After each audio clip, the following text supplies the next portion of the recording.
welcome to the. We're doing this, right? Come on, this bit's getting old, man. I'm not. I'm just actually. Yeah. Okay. Welcome to Confidently Uncertain. That was so unintentional.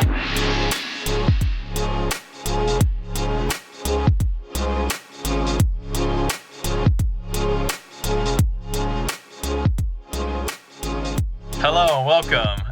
For the people returning back, thanks for sticking it out with us. I mean, Thank you. This is something me and Azero have talked about for a long time, and to be honest, we're still in the experimental stages of it all. And it's just it's been pretty fun to do so far. Yeah. I mean, it's trial and error. Like we're always learning after every podcast, and it'll only go up from here. I Literally, because the mic's now above us. I was actually about to say that. It's dangling loosely. Yeah. Actually, so we've been kind of listening to our podcast like before we release them, right? Yeah. And now, like, even as we speak, I'm thinking of how ridiculous my voice will sound, like during when you send me the recordings. I'm already hearing how nasally and all that I sound. Right now. Really? I'm self-conscious about my voice. I think Yeah. I talk too fast. I do have this thing in which I mispronounce the word. Yeah. In fact, I'm self-conscious because I've done it before Uh-huh. of ironically mispronouncing or mispronunciation. But yeah, every time I listen to it, like, I'm finding my fault. That's also for the experimentation here. Yeah. Like, wow, we should have taken some public speaking classes because Yeah. I'm saying ums right now. I'm repeating myself, or I could have said that better, Or I feel like we should have some warm-ups. Like warm-ups. That's what I was doing when I was like, just come to my room. I know we're going to start recording at this time, Yeah. but come to my room at this time instead, and let's kind of loosen the jaws up. Yeah, no, but there's like, for example, Dan Avedon from Game Grumps. He Yeah. actually does vocal warm-ups before streams. Did you know that?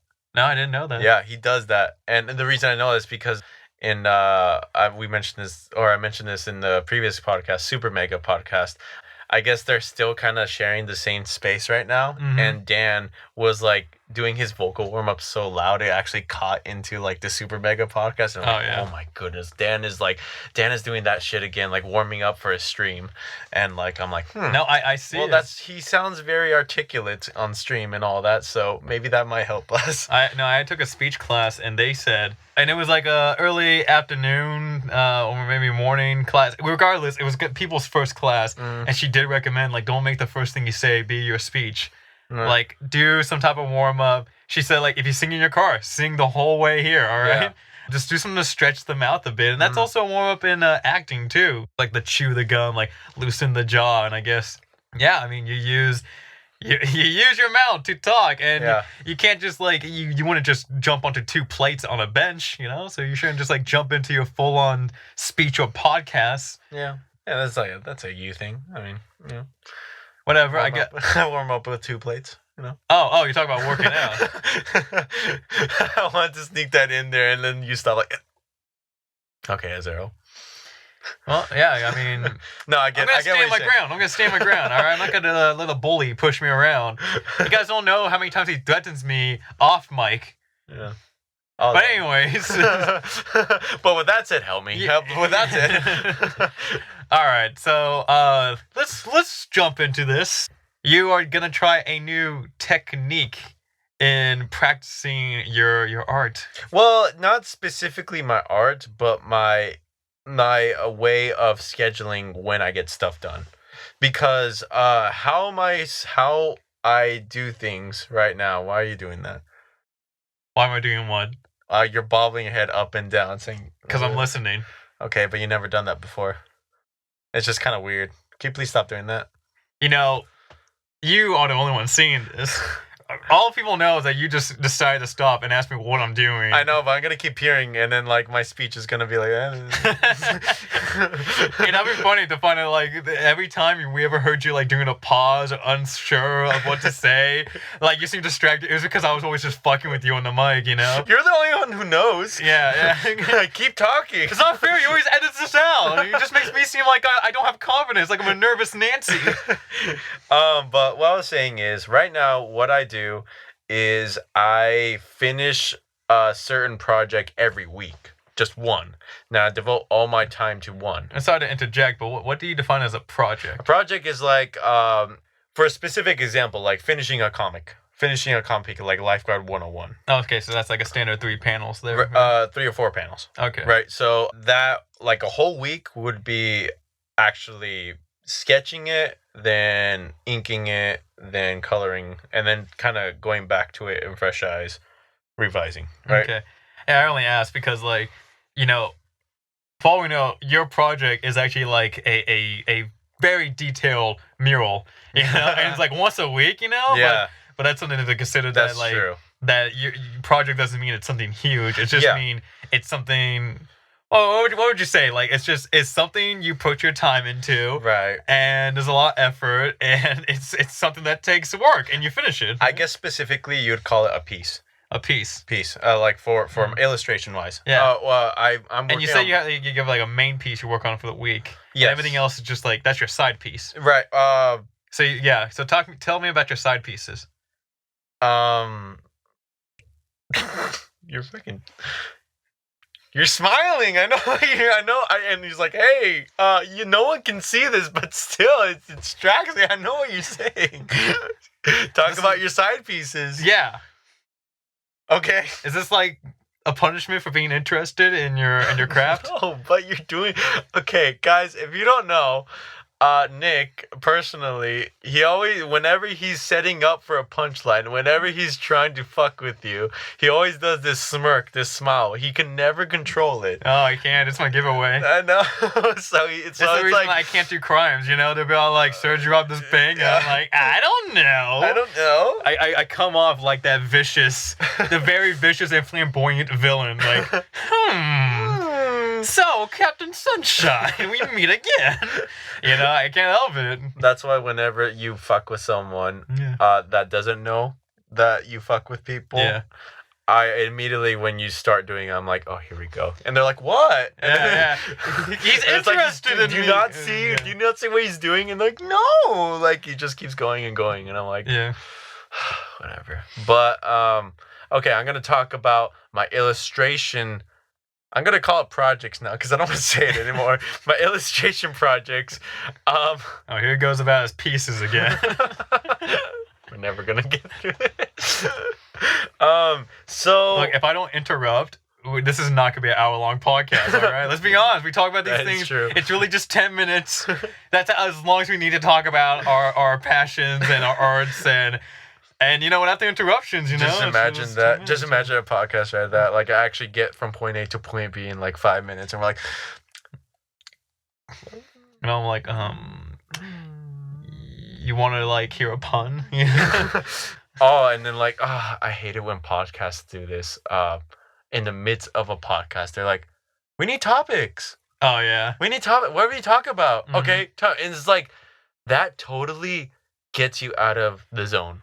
In my opinion, like for a podcast, it's like we need topics. It's like you guys aren't even invested in what you're saying. You know? Exactly. Yeah. And it's also like I don't know. This is kind of like digressing from that, but the irritation with podcasts is like they start talking about one thing and you get like really invested into it. You know, you're like they gotta get set up and you're kind of curious what they're gonna go with next, and then they just completely go off on a tangent and like off topic, and you wonder when they're gonna go back to it.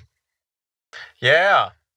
We've never done that before, right? Anyways, you were talking about you're doing a new type of scheduling. Yes. You used to do one project, piece, illustration, whatever once a week. You would finish one.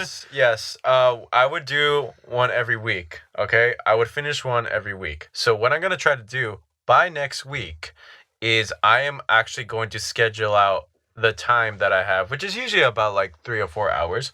I'm going to portion those hours for 3 separate projects. For example, one would be like, okay, I'll work on an hour of Lifeguard 101. And then the other one would be my characters for go ahead, name them. I don't really know their names yet. I'm still working on that. Like the one that's fleshed out is Bonita. Yeah. Like that's the character that I'm working on. She's like, what's she like?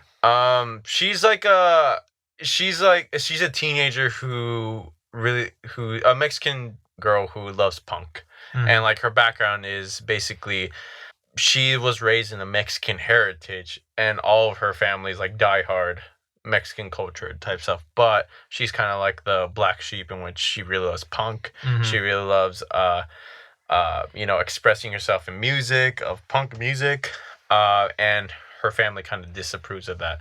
And it's funny because now I'm thinking about it, that's Coco. So They really, I really literally just thought of that right now. I was like, wait, that's Coco. But I promise it's different. I promise it's different. She has a pet dog too. You guys might not know that. And she's in search for her like grandfather, who actually turns to be a famous musician. Am I correct? And you would never guess the musician, Weird Al Yankovic.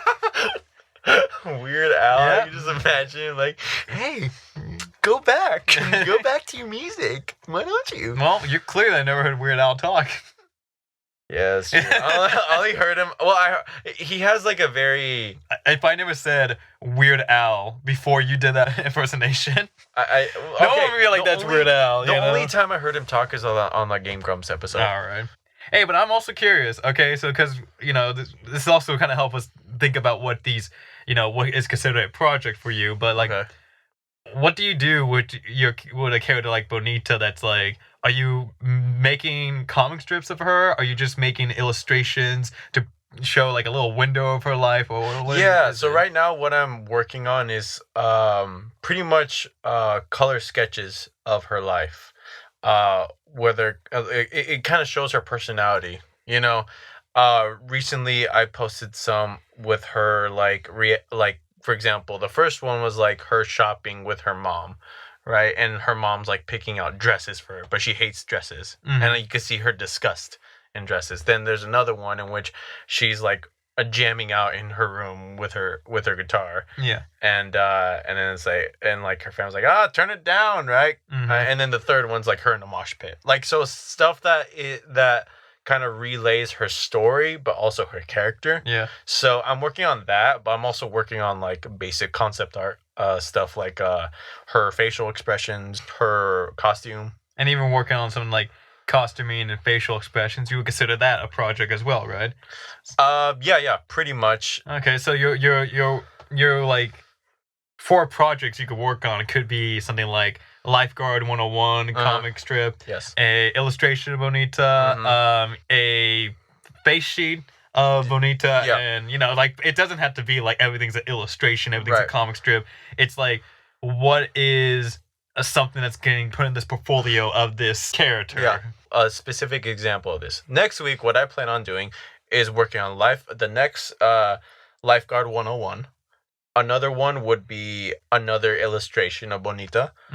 Possibly another, either Bonita or work on another character that I have posted about, is the Viking character. Basically, it's this very muscular female wrestler who doesn't have any arms. So I might be working on her because it's very intriguing. Well, there's more to her. I've seen pictures of her. She doesn't have any arms, but she also has like a kind of like a spirit power, in which she actually has like arms come out of. They're like spirits' arms, like, they're like ghostly arms. They're her ancestors' arms. Yeah, right. but from the drawing I've seen of it's not like they're like noodle arms. Yeah. They're actual. They actually match her and they're very strong. Yeah, exactly. So they fit her. So all the characters I'm working on are for one series. They're all girls. It's gonna be, I think, 5 girls so far, and pretty much badass team. I'm still working on the story, but all I know is I want a badass team of women. But so I'm gonna be working on the illustration of that, and then the third one, I want to I was gonna say cover art, but I'm like, I finished that. Yeah. We'll get into that a bit later, but yeah. So at this point of the podcast, this is actually when Azero finished the thumbnail art for our YouTube channel for Confidently Uncertain, right there. Hope you guys enjoy that. Take a look at it really quick while you're listening. Really, really nice. And notice those nice details of when he. I bet that, like, that color he chose. Look at that. Let's take a look. Yeah. Well, what's there in the left corner? Oh, it's you tell us. Yeah. Write down in the comments. Yeah. Tell us what you see in the corner. Yeah. Yeah. Right corner. There. Ooh, what's that? Right there. Nice. There's a giveaway. Nick is gonna give out his bongos to whoever can figure out what all those things in the left corner That's is. correct. My bong flavor cereal bongos. I'm gonna be giving those out if for anyone who could find them in the illustration themselves. Never before been released. Yeah. Does it exist, Nick? Oh, it exists. Mhm. If you could find it in the illustration. Oh, there we go, guys. Well, that's incentive. Sure, I see the comments now. They're all, oh wow. Let's refresh it. 100 comments, 1,000 comments. You know, I will add, man. We technically haven't released this episode yet. You could go back and put some bongos now in an illustration. That is very. You gotta put it like blatantly obvious in the middle, like it's not even darkened. It's like the brightest thing there. It's gonna be like like for the animations of podcasts, like it's gonna be a flash of like bongos, like oh it was right there. Look at the time frame. Yeah, timestamp right there. Yeah. So well, I actually was thinking about putting bongos. Again, you guys will hear it. You'll probably know the final result and be like, yeah, of course you fucking put bongos, idiot. So yeah, but you got your 4 pieces, and we could delve into like I do want to hear what you guys say about doing that illustration, because I know you put a lot of work into it, and you were just excited, like you just kept talking about it with me. Man, you're acting like it wasn't for both of us, like the way you talked about it. Well, it's like I guess I like the feeling. I loved the feeling of doing something that was productive for me, Yeah. Like something that, yes, it's for the podcast, right? Like, but I'm excited because I got to put elements of something that I liked and you liked, and like it was it went back to that childlike like wonder of like, oh, what else can we put in there? Oh, what else can we do? Oh yeah, I like this, right? So and that's my creation. It isn't something that is like kind of meddled by like, I guess, industry standards, as people like to call it. It's something that like genuinely I loved. I loved from beginning to end everything about it, and it was a really refreshing feeling. Yeah. Also, I got to contribute to the podcast. Besides like me, using your voice and being the other half. Being the other half. Podcast. You're not just a member. You are the other half. Well, okay, but I'm not even talking about myself right now in this episode. I know, but you do edit every podcast. Hey, don't say that. What? What if the edits are bad and like, wow, who is this guy who doesn't know sound? Well, that sounds like I could just feel like, I just sent it out to a friend of mine, I was gonna gauge the audience first, all right? Basically, I didn't want to feel like a sitting duck and like just like, oh, just come here and do that. I like contributing even when I don't need to. Yeah. In a sense, I just want to make it better because I believe in this podcast, and it's something we discussed even a week ago, or like actually ever since the beginning. Like it's something that we, like I said, we always wanted to do, but so far, I know it's only been the 4th episode, but the ball's still rolling, and like it's something that like we're always excited about. You know, there's some projects that like kind of fall like when it's like I don't feel it right now, but I haven't felt that at all. So, yeah, about this cover, I just. Now that you're talking about your scheduling. No, now we're gonna go back to scheduling. Yeah, I know we're talking about that. I still don't know what the end. Like, I mean, did you just say it all? You're just gonna try this new way. I mean, like, why even try this way out? Yeah. You get 3 to 4 hours, and you're gonna give an hour to each, to 3 to 4 separate projects. So I just want to see how my production value, quote unquote, turns out to be. So I want to see if doing this, I can churn out more quality content at the same time, without sacrificing quality of the piece itself. Because my theory is, if I'm working on it an hour every day, but capping it at an hour, and I go back the next day with fresh eyes, it'd be much easier for me to be like, oh, there's a mistake here, oh, there's a mistake here. Because if you're working on a painting for like 8 hours straight, there will be a point where your quality will suffer because like the mental strain of like getting it done and like having conflicting ideas inside your mind, like it just won't turn out well. But with this, it's like, okay, I work on an hour Monday, and then Tuesday, actually I think this will work better. Like it's no big deal, and it's like I can put my full focus on that time for an hour, right? And after an hour, I cap it and I stop. Yeah. Right. And I work on something else, and then same thing. That project I was working on, I already started it. It's like, oh, okay, just pick up where I left off, and I still feel good about it. That creative energy is still consistent. Mm-hmm. And I also want to see if by the end of this, quite literally, I can post more content. Mm-hmm. It's just like, so instead of it like having one done and uncertain when the next one's gonna be done, it seems like there would be a point in which you're gonna have multiple things done at the same time, and if not all at the same time, it's around the same time. Yeah, pretty much. Like I will always have something backed up. I will always have something to work on, instead of just like 1 week, like just going back to the same thing, because it does get redundant. Even though I love doing a Lifeguard 101, doing all that, sometimes it gets redundant looking at the same thing over and over again. Yeah. So just mixing it up. And also, I was thinking about what artists say. Artists, not even like illustrators, like just in general, like, oh, I don't have time to work on this, I was working on this. You know, I want to kind of challenge that. I'm not gonna challenge it like, you probably did have time to do it, it's just managing your time differently. Yeah, you hear that, other artist? He's calling you out right here on the podcast. You can find him. You know, I can tell you where he works. He works at Walmart. But you know, it's interesting, your method. I'm unintentionally doing that method. Really? Yeah. So I'm gonna find myself with like free time, like pretty easily. Because like once I get off from work at like I get off of work at 3, and I give myself that like time to like relax, by like reading or playing something, and that usually goes to like maybe like 5, and then like cooking dinner or working out. But there's still this thing in which like you find yourself with this hour or two, and you're like, what do I do with this? And I have like you said, nothing has a due date, and I kind of just feel it out. There hasn't been like one project I've been like working on consistently following each day.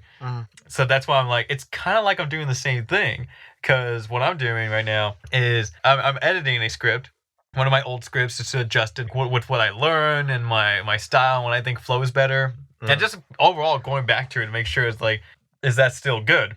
Yeah.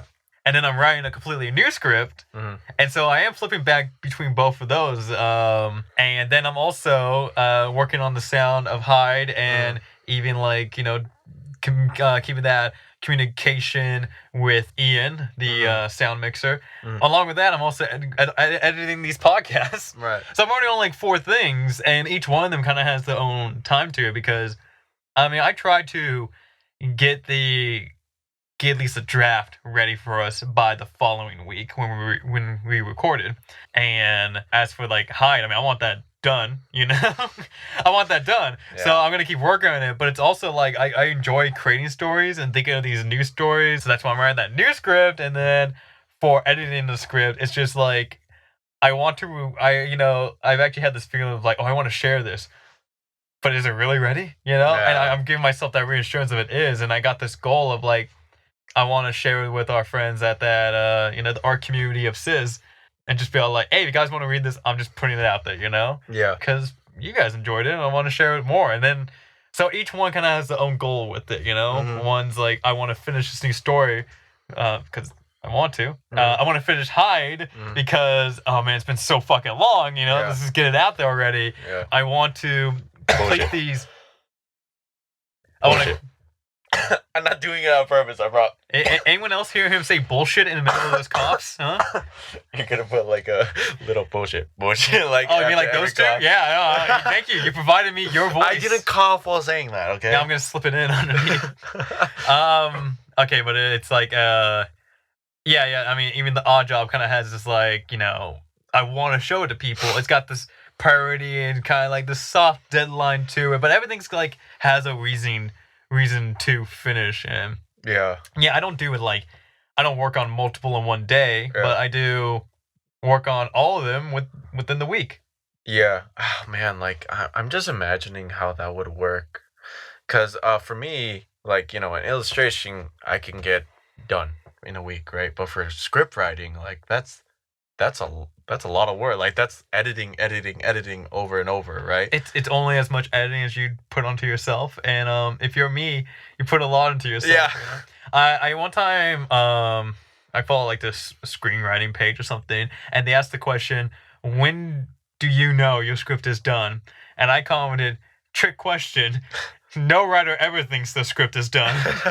And I was surprised with the reaction I got. Like, I make comments like that sometimes, and it would be like lost in the sea of comments. But this one, it like throughout months was getting likes and laughters and people commenting back like, yes, that's true, because like even when you're done, you're gonna go look back at it again. That's the thing. I don't know if you ever experienced that. Like, you're done. You can even like publish it on Instagram. You can even show tons of people. I'm curious if you ever just look at it and just go like, what if I did this instead? Every fucking one. Yeah. Every fucking one. It's always, I mean, I literally burst into your room today to ask you how a line should be said. Right. And I've done it to you multiple times, in which it's just kind of like the same meaning gets done across, but it's like there's a rhythm to speaking, and there's a manner of speaking that says character, and there's also some ways that like there's some lines that might get a laugh at it just because of the way it was said, But yeah, it's really just that. And also a big thing is like when I write a script and I'm just letting the story go, get stuff added to it as it's needed. I mean, I haven't written a full feature-length script yet. Yeah. But I have written a script that I was like, this one will be a 5-page script, and it's then pushed to like 25 and it's not finished yet.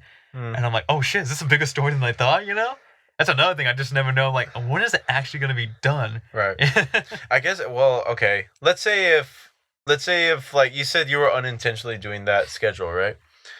Well, of mine, like, that one to do. So, would you, let's say if we both did this, right? I'm not saying you have to do this, but... I can take a hint. That's why you're bringing it up to me right now. All right. No, I'm just curious. You think I'm just a complicit Cassidy, don't you? I'm just thinking, no, yeah. But I'm thinking, like, if you were to do this, like, for me, since I gave myself a week, because I know, I think I can do this in a week. I can finish all 3 of them in a week because one's I already have a script for Lifeguard 101 that all I need to do is just draw it, right? Yeah. The illustration shouldn't take more than a week, and like definitely not more than a week. And like the third one, I'm thinking about what I should do for a third one, but it might be like another like something for Instagram, like something for like social media, right? So if you were to do that schedule, how would your scheduling be like? Would it be like, I finish a page each week, a nice like in-depth page every week? How would you do that? So it's again with the idea of like I'm doing, let's just put it like 3 things, giving an hour to 3 things each day. Yes. Just the way a workflow doesn't have to be an hour, but but I mean, okay, so if I was thinking of like editing, and I gave an hour to editing each day, what would I have in the end of the? I mean, depending on the length of the film, that could actually like finish a short film. Really? Well, probably not actually. Yeah, because I always thought like, I'm just thinking. This is where it's hard to gauge because part of like. Okay, so I don't mean to like, I'm literally going to delve into like 4 different worlds and talk about like, why is this hard for me to answer? But like editing, for example, it's all about style, So maybe I could finish it in the week, but is it the way I wanted it? Or did I just put footage together? Yeah. Did I do any type of correction to the color or anything? But I mean, I think if it at least was given like a week, it's like I would be able to like look through all the film, all the footage, and then pick what I like, label things accordingly, and then put together to make technically like a first draft of everything. Right. So I do think like that is something that, and it is also like I'm saying an hour, not like when you like say only an hour and 5 hours went past, you like really got into it. Yeah. For writing, now this is where I was saying like writing is kind of like the problem's not so much a style, but just like where are you at in your story? Because I've had moments in which my writing session is going in knowing exactly what I want to write, and that makes it go like, oh, so easy because you just like, oh, I want this to happen, and and then like naturally like, and then this wouldn't happen too, and then this is gonna happen, and it kind of goes down here. And I've had times I sat down, I'm just like, I don't fucking know, like I know I'm at point A. I know what I want for C. What the fuck should be B though? And you're just kind of trying to figure this out, like. It's like, well, what would I have? And so with that, it's like, let's just make the assumption I write I think it would be like, let's just say like a page came out of each hour. So there you go, like 7 pages. Mhm. You know, and that's saying like I kind of got this scene in my mind, but I'm figuring out like how do I start Right. this, you know? So it could be like a page or two. Right, because I'm thinking like, wait, so you're saying every hour you'd finish a page? So you're saying Monday you have an hour, you finish a page. Tuesday Yeah. you start 'Cause, like- 'cause, another like- page and you finish it? Yeah. Oh, okay. I was just thinking 1 page a day, like kind of thing. Okay. But that's also tricky to say because what makes a script page is really just about like the format of it.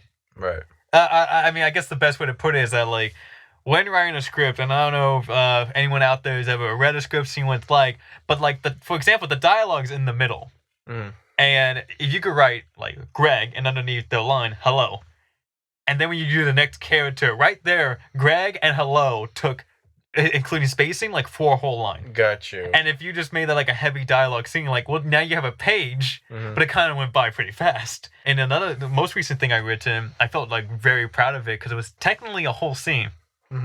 Minimal dialogue, a lot of action.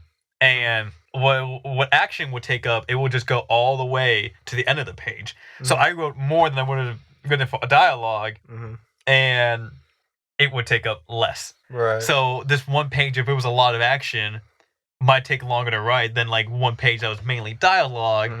Yeah. So you see, this is. Yeah. I know you wanted a straightforward answer. No. But that's why I say it's like I can't imagine how your schedule must be like, because for me it's a little bit more straightforward. Like I still push forward with my piece. I know eventually it'll end up in the direction I want it to be. But for you, that's why I mean, like, you revise. Like, I think you revise the odd job so fucking much throughout the year. And I'm still doing You're it. still doing it. And that's what I Years mean. later. Like, I can't imagine how that must be like for a schedule of like how I'm planning on doing it. The only way that I can see it happening is if it's like you do those. You do like a page every day, but maybe on like the last day of the week, that's where instead of writing a page, you revise the pages. Yeah, but see, that's the thing. It's just not that clear. It's I just not. know, It's not yeah. that straightforward. I mean. Yeah. Because I've had a day. I would have days like this. I would write in 1 day 2 pages, and you know, let's say that took like 2-3 hours. I wrote 2 pages. And then the next day, I'm like, oh, I don't know where to go next because these 2 pages didn't set me up well for this next page. Or I'm like, actually, this kind of sucks. Right. And I just delete 2 pages. Yeah. And then I write 1 page. Yeah. And then, like, even though I actually, like, my progress was -1 pages, it's still, like, but, you know, this 1 page is sending me into a better direction than those 2 pages. Yeah. And again, it's even like when you're writing a script, you have to know you're not writing a novel. That's something to say. Like, you have to make this interesting to read, but also be able to sell how you want the film to look. Right. The pacing of the film, how long this moment takes, and that's something to say for like even like trying to sell your script is that it's kind of like you have to find the best way to describe this something accurately, the most minimal too. Right. In a novel, you might say like, oh, and the passion burn like 2 flaming unicorns just gracefully. No, in the script you just put they fucked. Yeah. Like that's what you put. Like in all seriousness, like you wouldn't put something like they look at one another and you could tell exactly what Jeffrey's thinking. He's thinking about his future wife. No, you actually just put like you would put something like Jeffrey looks at Brittany sensually, or he has these romantic flutters in his eyelid. I don't fucking know. Right. But you get what I'm saying? You could honestly just put like they look at each other, and then you could, if you could find a way to like quickly add something to kind of like just enough. It's always just enough. So that's kind of like where also these editings come from. Is sometimes I just write it. I just write it how I'm feeling it. And then when I look back, I ask myself, is it possible to get the same feeling but saying it quicker? Do I have to say this guy was angry? Do I have to say he clenched his fist, he bit his tongue, his face turned red, or do I just have to say he tensed stuff? Those are the questions to ask right there. And it's also like knowing that like when you give that script to somebody, an actor's going to interpret it. An actor's going to put their own flair into it. And also knowing that, like, what is the camera seeing? Because if you say someone like fist clench, it gives the presumption to the director that, oh, we should be focusing on the fist. They might not take that route, but it's you brought focus to the fist. And then you ask yourself, like, when you're writing, it's like, wait, do we see the fist? No.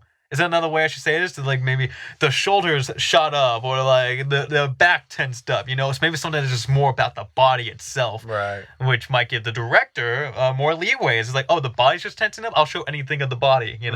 That's another thing. It's writing to guide the eye. Like, you want to hint to the director what you want to be shown here, what's important, right? And so, yeah, look at that long-winded answer. I know, and that's the thing, though. It's like, it's not writing a novel. It's not writing. No, I get it. You are not just making a story. You're making the blueprints. Right. Just to wrap up, like, my thought, because you talking about that, I wanted to talk about something that's been happening with you.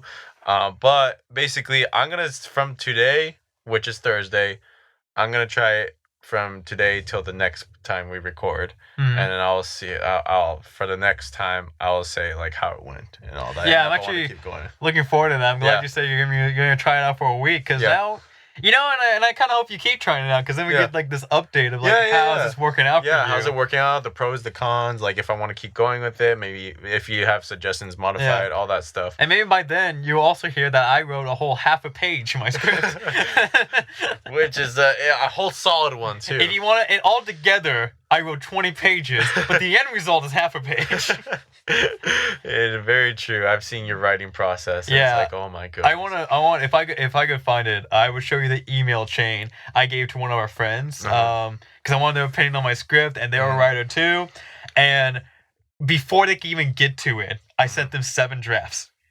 I think it was about 7 drafts before they even got to it, and some things would be like, I added pages, or I adjusted some things on this page, or this is actually true. Like I said, for one story, when I changed the main character, it was halfway through, and I said I changed the main character, but now you have 2 copies of the script. One has the original plan, and the other one has my new direction. You know. Yeah. So you mentioned this yesterday. You messaged me like, hey, do you want to? I'm gonna watch Get Out.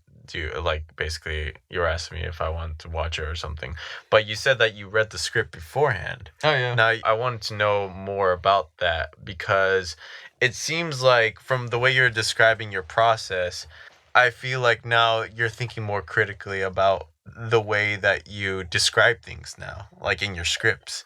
So one, I want people to know like what you've been doing with looking at movies, like watching movies, but reading the script before, and how has it helped you with your scripts? First thing I'll say, whatever craft you're going into, if you want to get better at it, if you honestly want to have another way of learning, look up that craft. Delve into that particular thing, like you being an artist, it's not like you never went to go look at other art examples, and I'm the best, so I don't need to. Well, how'd you know you're the best if you didn't look at other art examples? I just know, man. It's a feeling. It's a gut feeling. Oh, it seems like you're just afraid, actually, now that I think about it. No. Like, you don't want to look at something and potentially see that's better than your work? No, I mean, like, people say I'm good. I know like 3 people. My mom, my dad, and my dad. Fuck, next month. I can't say grandma in Spanish. This is why people don't think I'm half Mexican. Abuela.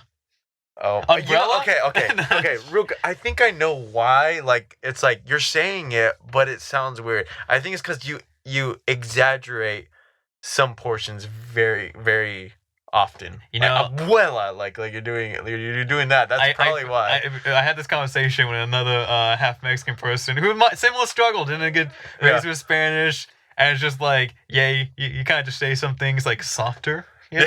You say things softer and maybe more high pitch. And you sound more Hispanic that way. So it's like abuela. Yeah. Like that sounded better right there. It's like there's amigo and there's amigo. Amigo. Right? Mijo and mijo. Yeah, it's like I think I figured this out because when you said tortilla, right? Tortilla. Yeah, I don't know. Maybe it's just because you're speaking English to me so much that I just hear Nick's voice rather than an accent. Yeah, You know what I mean? I honestly, my Spanish at best would sound like my dad trying Spanish. Even if I knew it 100%, I always be like, "Hola, mi amigo." Like, Yeah. it's almost announcer like. Yeah. But okay, so going back to about reading scripts. So yeah, what I learned, if you're gonna be a screenwriter, you have to read screenplays. You have to read them. There's if you can avoid it all you want, but then you won't actually understand what works and what doesn't work. And also, keep it in mind, like you can read old screenplays all you want, but if you really want to know what the industry is going to be like looking for right now, what they're accepting, what is the I don't know what's in right now, what kind of styles are getting accepted. Read current screenplays. I'll bring it back a bit. When I was being taught screenwriting from a class, they taught these things that I call tips. They taught them as rules, and you should never break a rule.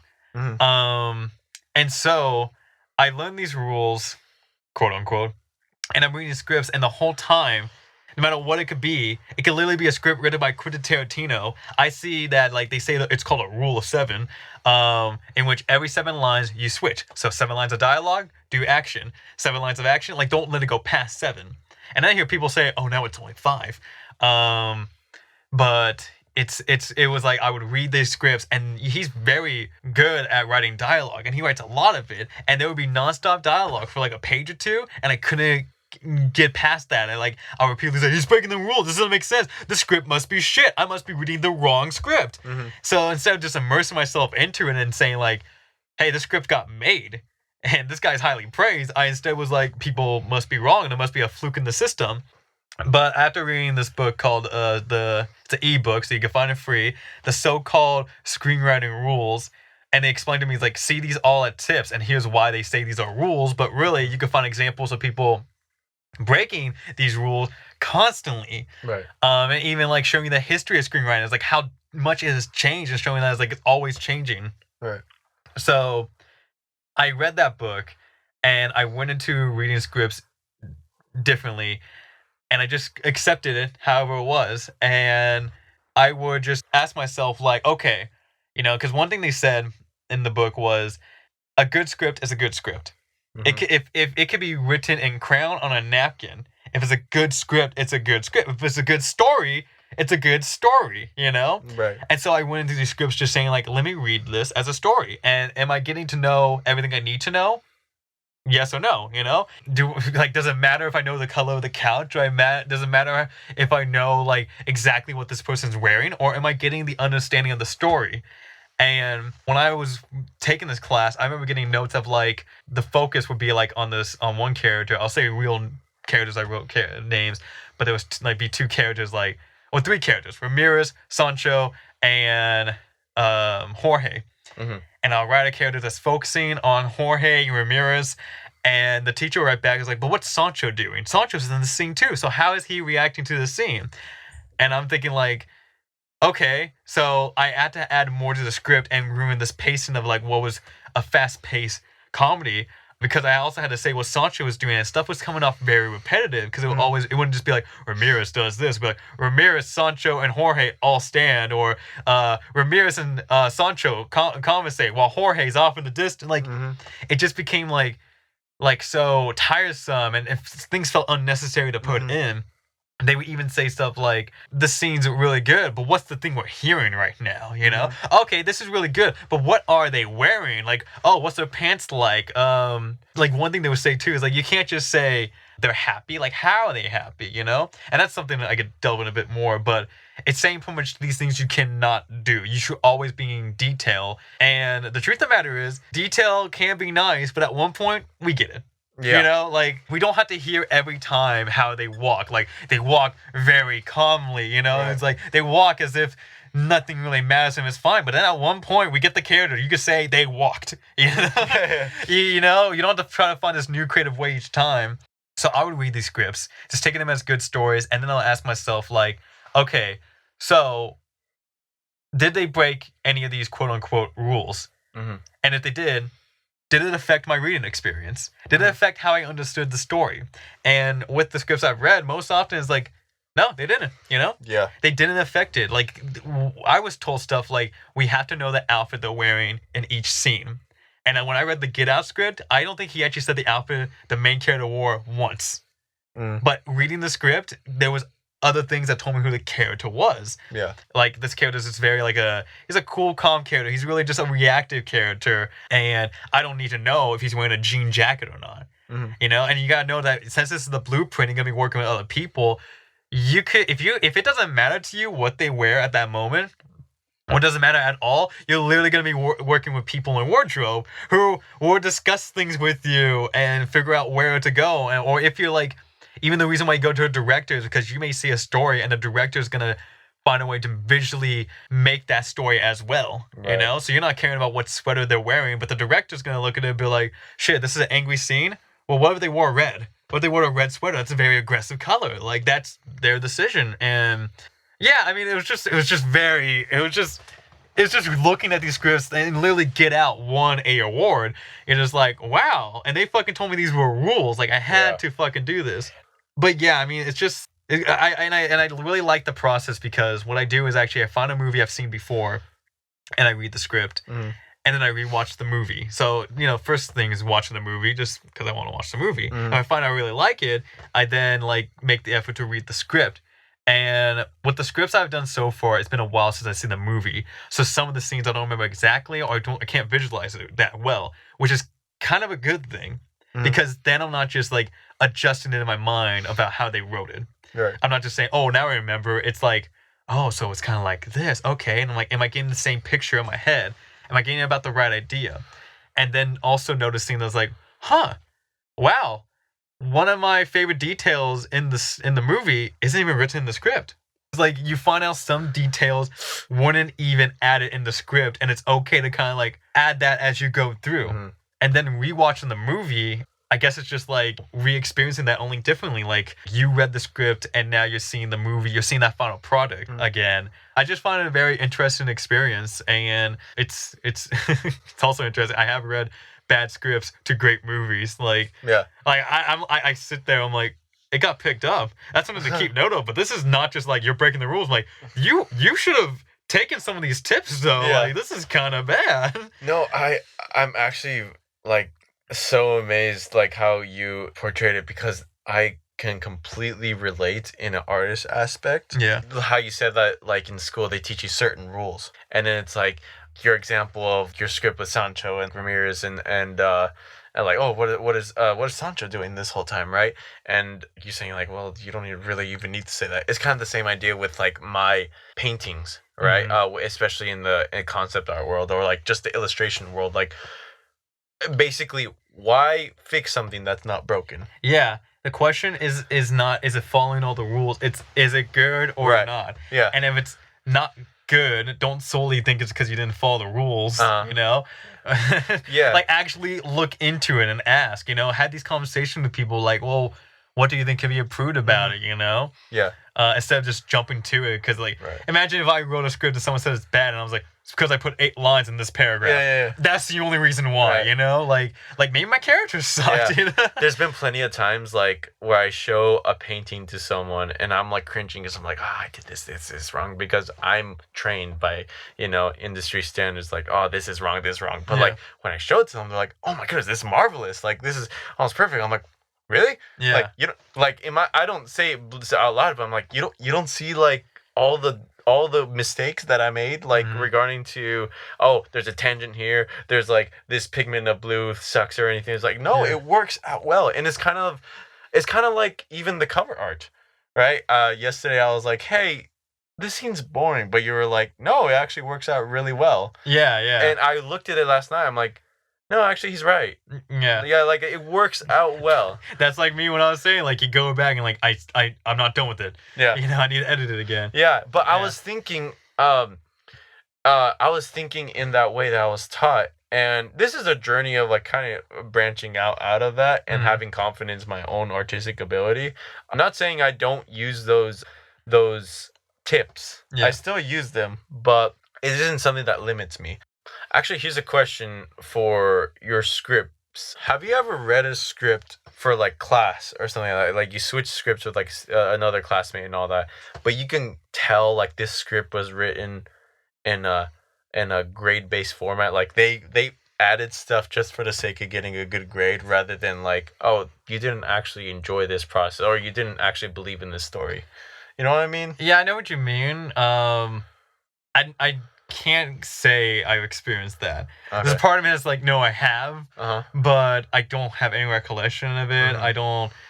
Yeah, because I felt like in the screenwriting classes I've had, they're both very different. But one was like we were in groups and we kind of read the scripts, and I think we like we'll like take turns of whose script we're focused on that day. So the first time you get the scripts is it looks exactly how they just written it just to write it, just to get this stuff out there. And then it's like, oh yeah, this kind of critique. But I remember we didn't really critique about the formatting. Oh, okay. We more just talked about the story itself. Okay. And I think that really just says something about like right there is your example of like what are people focusing on? Yeah. But I do remember this one time we were low on group numbers, not group numbers, but the people in our group, and the teacher and the teacher aide joined the class, and I remember just one critique was like, yeah, it's actually a pretty good script. Yeah, I mean, of course it broke some of these rules of 7, and I'm like, fuck you, like, you just said you liked it. Why are you going through the script? Like, imagine if you really just read a story, someone like they want to tell this message or just this tale, right? And the only thing you focus on was just count like 1, 2, 3, 4. Yeah. Okay, that one. Okay, good. 1, 2, 3. Yeah. It's like, no, immerse yourself in the story. Well, that's what I mean. Like I guess like no one's even gonna see when you make that movie. Yeah. No one's gonna see how many lines it took you in a paragraph to write that scene. I just imagine. What do you think? Imagine like during the scene, like you see, more than 8 lines. Yeah, no, during the scene, I bet that took 20 lines. Yeah. That's a very long scene, That's why. And it's also bullshit. I'm sorry, I just going on a tangent. Another bullshit. They say each kind of paragraph you do for action, when you break into a new paragraph, you're indicating that's a new shot. Right. Bull fucking shit, because there's long takes out there. There'll be takes that go for like a minute. How the fuck do you write that if you're supposed to break it up? My teacher, in the end, I pretty much got what she told me in the advice, so I'll just sum it up. But she practically told me like, oh, well, if that was supposed to be a long shot, I would just break it up anyways. I'm like, so it doesn't fucking matter. You said it was a rule, it was law that a director would look at it and go like, oh, okay. Oh, so now we go to a new shot. No, because now also director's gonna go in like, I'm gonna direct it how I want. You know? Fuck. Yeah. No. I totally get that frustration in my medium. Like, okay, so I have. And then they fucking show you a script, and you're like, 1, 2, 3. They fucking didn't follow these rules either. You're showing this is the example you're giving us. Nick, I have a feeling that you're kind of angry about it. It's just a little gut feeling. It's just so agitating. Like, just to think that there's people who are like, there's people like me who are brand new to it and they're like nervous and they just love telling stories, and then someone's like, yeah, you fucking didn't. I'm sorry, but as much as you told me about how much Samantha was affected, about like visually, like telling me about how her hair was a mess and she just like cried because of her father's death. I didn't know what her brother was doing, and I thought that was a problem, I like how you said it, and I was a little concerned. Where was the brother in all this? Imagine there's a party scene going on, and it's like, I'm really supposed to describe like every fucking person in there, What if it's like a group? Imagine the show Friends. Yeah. 5 fucking characters. Imagine if you really had to start, when they start off the show, it's literally in seconds they go into the first line, but you had to say like Phoebe walks in energetically while Ross, he sits and looks all moping. Meanwhile, Chandler is sitting down to go to the next. Like, no, you at one point you're like, this is too fucking long. How about Phoebe walks in and says this line? Right. Guys, this is not only a podcast. This is our therapy. Yeah, this is our rant. If you guys get anything from this, all right, let me just tell you this. A shout out to like I'm that newscast, like America won't listen. Like I feel like that guy. But let me just tell you this. If you're doing something creatively, nothing is a rule. Everything is a tip, all right? It's a tip. That is what it is. And it's right. So I'm saying, yes, there's a reason they taught us this. Yes, they have they work, and they are good strategies, but it's always a tip. It's a piece of advice, and you don't have to follow it if you feel your work's going better the other direction. A very, very oversimplified thing, TLDR. If it works, it works. Yeah. Great. Yeah. Like, cool. Don't question it too much. If it works, it works. Don't apply that to food and medicine, though. Okay, well, I mean, like, we're in our podcast. My headache might go away from this pill, but my liver's not feeling too good. And I'm not gonna be all like, but my headache went away. You can't apply this to everything. Medicine isn't creative. All right, wake up, America.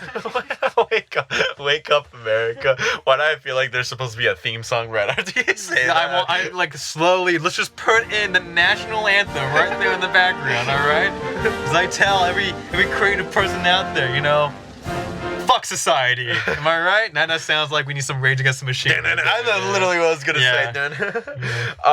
But what I was going to say is, I guess for me, I can now see after going out of Academy of Art what safe work is, like safe paintings versus like someone who actually wanted to go out of the box.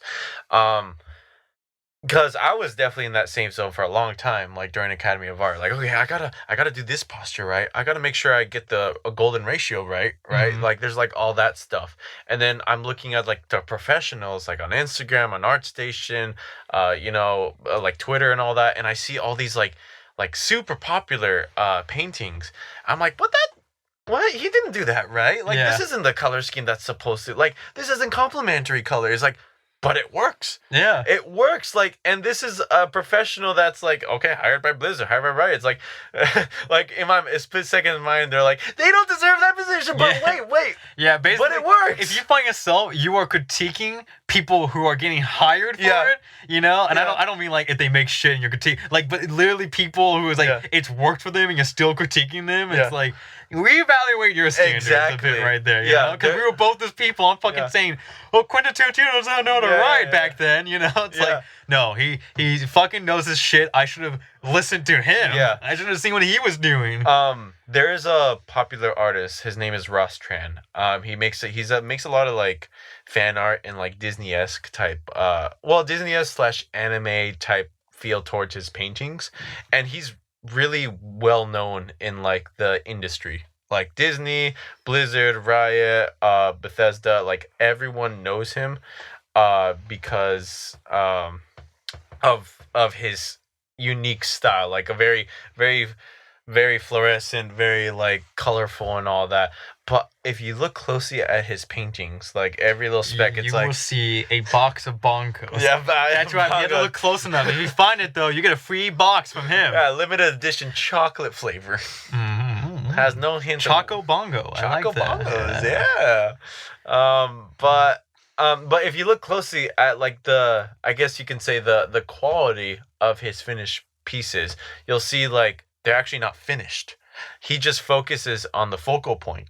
And then the rest is just like a little bit of like rough sketches. Mm-hmm. Like, he still has the line art for some like the edges and like what's not important, but it works. Yeah. Right. In a illustration standard, like for like a complete cover art or anything like that, industry wise, it'd be like, oh well, like you gotta complete this, but it's like, well, no, he made covers for Marvel. He made covers for like comics. He made like all these things. People are hiring him because like his style's like amazing. Like, when you look at it, it's like it's a finished painting.